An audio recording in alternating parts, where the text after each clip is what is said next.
की भारत माता की वंदे वंदे मोर माटी मरिले याते मरिम मरिले याते मरिम। আজি আমার উত্তর বরবিল কণ্ঠাইবাড়ি এলাকাত আমার ইমান দিন কোনো বিধায়ক অহা নাই।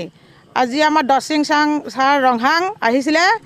তো গতিকে আমাৰ বঙালী জাতিৰ ওপৰত এনেকুৱা এটা মানে বিহেভ কৰিছে যে আমি বোলে ইয়াৰ পৰা তালি টোপোলা বান্ধিবলৈ গুচি যাব লাগে। কিন্তু আমি বঙালী জাতিৰ কি অন্যায় কৰিছে? যদি আমি ইয়াৰ পৰা তালি টোপোলা যদি বান্ধি যাব লাগে তেনেহ'লে আমাক চৰকাৰে কিয় ইমান আঁচনিকেইটা দিছে? অৰুণোদয় আঁচনি দিছে, ঘৰে ঘৰে জল জীৱন মিছন, বহুত কিবা কিবি দিছে, ৰেচন কাৰ্ড। তেনেহ'লে আমাৰ যদি থাকিবলৈ অধিকাৰ নাই তা আমি ভোট অধিকাৰটো কাৰ ওপৰত হেৰি কৰিম? আমি তেনেহ'লে ভোট দি কি কৰিম? আমি ঠিক আছে আমাৰ উত্তৰ বৰবিল যিমান এলেকাৰ জনসাধাৰণ আছে আমি গোটেইকেইটা হেৰি হয় আমি তেনেহ'লে ভোট নিদিম। আমি যি হ'ব হ'ব, আমি মৰিলেও মৰিম, লাগিলে বাচিলেও বাচিম, মাটি নেওৰো। কিন্তু আমি লাগিলে আমি দেশৰ কাৰণে ৰক্ত দি যাম। নেতাজী সুভাষ চন্দ্ৰ বসু জিন্দাবাদ, নেতাজী সুভাষ চন্দ্ৰ বসু জিন্দাবাদ, নেতাজী সুভাষ চন্দ্ৰ বসু জিন্দাবাদ, বন্দে মাতৰম, বন্দে বন্দে। মোৰ মাটি মোৰ অধিকাৰ, মোৰ মাটি মোৰ মাটি। বিধায়ক মহাৰাজ আজি 3:30মান বজাত আহিছিলে বোলে। তো গতিকে আমাৰ মানে এনেকা যেতিয়া বিধায়ক একদম দৰ্শিং MLA ৰংহাং ছাৰ যদি এনেকা বিধায়ক হয় যদি এনেকা ক'ব পাৰে তেনে কি বিধায়ক তাৰ কি আছে জ্ঞান? এনেকা নকয়। আমাক ৰাইজক কিবা এটা সান্তনা দিব লাগিছিলে। আৰু আমাৰ চিফ মিনিষ্টাৰ আহিছিলে তাৰ অৱস্থা 21 তাৰিখে chief minister doctor Himanta Biswa শৰ্মাৰ ছাৰেতো কৈছে ইলেকশ্যনৰ পিছত যি হয় এইটো আলোচনা কৰিব। তো গতিকে ছাৰে কোৱাৰ পিছতো এনে একটা বিধায়ক দৰ্শিং ৰংহাং MLA কেনেকৈ ক'ব পাৰিছে আৰু কেনেকৈ মুখ দি এনেকুৱা কথা ওলাইছে? কিন্তু এনেকাতো ক'ব নাপায়। তো গতিকে নিৰ্বাচনী প্ৰচাৰত আহিছিল নেকি? আজি নিৰ্বাচনী প্ৰচাৰত আহিছিলে কণ্ঠাইবাড়ী উত্তৰ বৰবিল। তেওঁ কি বুলি ৰাইজৰ আগত প্ৰকাশ কৰিছিল? ৰাইজৰ আগত ডাইৰেক্ট কৈছে যে এনেকুৱা আমি বোলে বঙালী জাতিয়ে বোলে তালি টোপোলা বান্ধি ইয়াৰ পৰা গুচি যাব লাগে আৰু যিহঁতৰ মাটি নাই সিহঁতক মাটি দিব আৰু যিহঁতৰ মাটি আছে সিহঁতক বোলে খেদি দিব, সিহঁতক এনেকুৱা কৈছে। আৰু আমাৰ কাৰ্বি আংলং অল কাৰ্বি আংলঙৰ যিমান বঙালী আছে 1,09,000 ভোটাৰ টোটেল অল কাৰ্বি আংলঙৰ পৰা বোলে এজনকৈ বঙালীকেইটাক দৰ্শিং ৰংহাঙে মানে খেদিব কৈছে।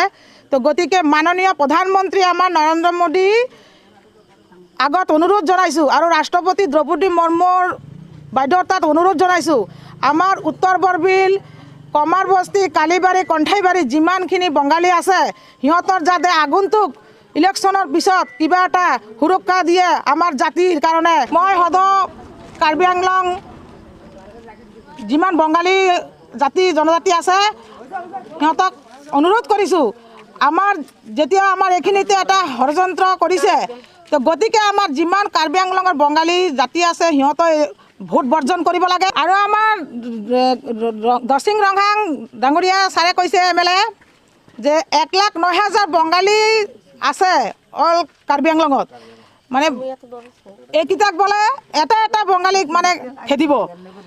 কেনেকৈ খেদিব এইটো আমি যিমান দিনলৈকে আমাৰ দেহাত তেজ আছে আমিও চাম। লাগিলে আমি ইয়াতে মৰি যাম, ইয়াতে বাচিলে ইয়াতে বাচিম, তথাপিও আমি মাটি নেৰোঁ। যদি আমাৰ মাটি এৰিব লাগে চৰকাৰে আমাক আগতে বসতি দিব লাগিব যে আমাৰ ইয়াতে বসতি দিম, তাৰপিছত আমি মাটি এৰিম, নহ'লে মই মাটি নেৰোঁ। যি হ'ব ইয়াতে হ'ব। আমাৰ ল'ৰা ছোৱালী স্কুল অসুবিধা হ'ব, আমি ক'ত যাম কি কৰিম? আমাৰ একো নাই মাটি বাৰী। আমি যেতিয়া মাননীয় প্ৰধানমন্ত্ৰী নৰেন্দ্ৰ মোদী ডক্টৰ হিমন্ত বিশ্ব শৰ্মা ছাৰক অনুৰোধ জনাইছোঁ এইটো ইলেকশ্যনৰ পিছত আপুনি অতি সোনকালে আমাক কিবা এটা সান্তনা দি আমাক বসতি দিব লাগে, এইটো অনুৰোধ কৰিছোঁ।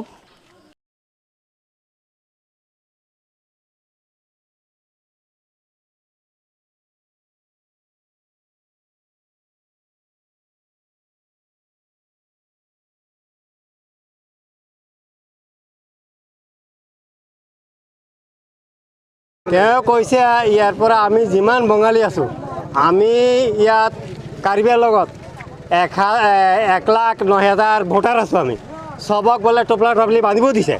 বান্ধাৰ পিছত আমি ক'ত যাম? আমি ইয়াতে বুঢ়া হৈ গৈছে, আমি ইয়াতে জন্ম কৰিম, আমাৰ দেউতাও ইয়াতে ডাঙৰ দীঘল হৈছে।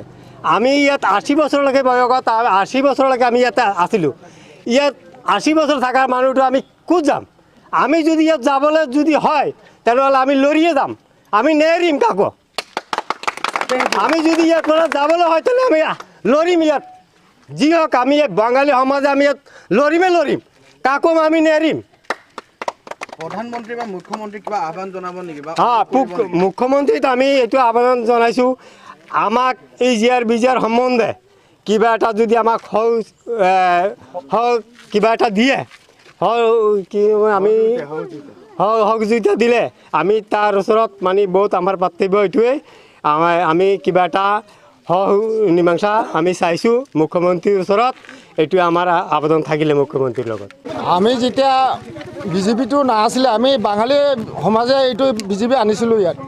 বিজেপি আনি পেলাই এতিয়া আমাৰ এনেকুৱা হাৰাশাস্তি দি আছে, বিজেপিক জিতাই পেলাই এতিয়া আমি ভীতি চাৰা হৈ আছোঁ।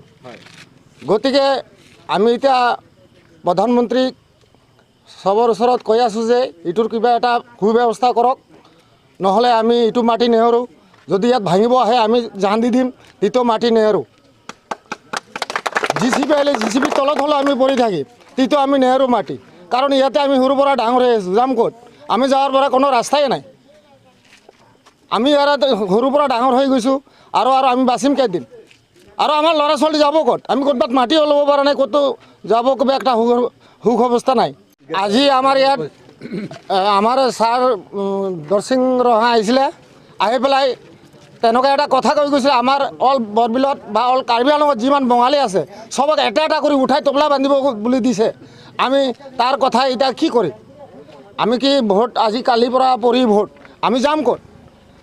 ইয়াৰ কাৰণে আমি আমাৰ নৰেন্দ্ৰ মোদী ডাঙৰীয়াৰ ওচৰত আবেদন জনাইছোঁ যে আপুনি এটা সুৰক্ষা বা এটা সুৰক্ষাৰ ব্যৱস্থা কৰক, আৰু যদি এইটোৰ যদি আমাৰ সুৰক্ষা নকৰে বা কিবা এটা সুব্যৱস্থা নকৰে আমি ভোট বৰ্জন কৰিব বাধ্য হ'ম।